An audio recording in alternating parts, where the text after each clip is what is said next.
The global momentum around ESG principles is no longer a passing trend. From Wall Street to Nairobi, investors and regulators are placing increasing emphasis on responsible business practices. Yet for many African startups, particularly those navigating early-stage growth, resources constraints, and volatile market conditions, ESG often feels like a distant luxury rather than a core business imperative.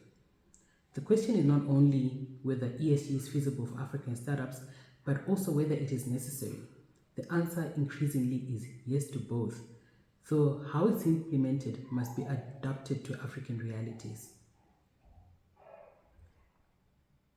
African startups operate in some of the most complex business environments in the world. Limited access to funding, high operational costs, infrastructural gaps mean that many founders are focused on survival, not sustainability reports.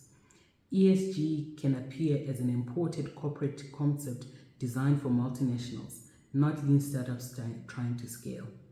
However, the feasibility of ESG depends on perspective. ESG is not just about detailed disclosures and costly consultants. It's about building a values-based framework for sustainable growth. African startups can integrate ESG principles without excessive bureaucracy by focusing on practical high-impact areas. Environmental is an easy way to start. Energy efficiency in operations, responsible waste management, and sustainable sourcing is something that can be easily done. When talking about social, fair labor practices, gender equity, community engagement, and customer transparency are easy wins. And looking at governance, ethical leadership, board oversight, and risk management are very easy things to implement as a startup. In many ways, African startups are already practicing ESG. They just haven't labeled it as such. A fintech promoting financial inclusion, an agri-tech improving farmer livelihoods, or a healthcare tech expanding access to care is inherently delivering ESG impact. The necessity argument is ESG a growth enabler? And that's an easy yes. The necessity of ESG in Africa goes beyond compliance. It's about resilience and competitive advantage. Investors, particularly international venture funds and development finance institutions, are integrating ESG due diligence into their funding criteria. A startup with clear governance structures, ethical practices, and social impact metrics signals maturity and low risk. This not only opens the door to capital, but also positions the business for long-term partnerships and expansion. Moreover, African consumers are becoming more conscious. Millennials and Gen Z customers value authenticity and social responsibility. Startups that build trust through transparent practices will win brand loyalty in an increasingly competitive market. From a risk perspective, good ESG practices reduce exposure to corruption, reputational harm, and regulatory penalties, issues that can derail even promising ventures. In volatile environments, strong governance and social engagement become tools for survival.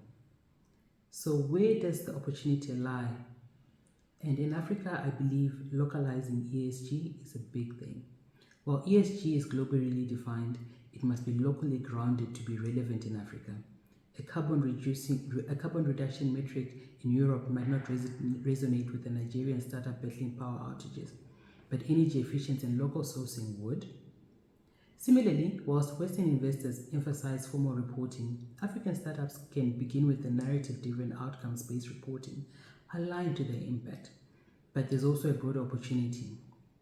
African startups can redefine ESG for emerging markets by centering it around inclusion, employment, and digital equity. In doing so, they can export a new model of impact-led capitalism that reflects Africa's realities and aspirations. Governments and incubators also have a role to play by offering policy incentives and simplified ESG toolkits that help startups adopt sustainable practices early on. So ESG is definitely about having a growth mindset and not looking at it as a burden. ESG is not a compliance checklist, it's a mindset shift towards responsible, resilient businesses. For African startups, the question isn't whether they can afford to adopt ESG principles, but whether they can afford not to.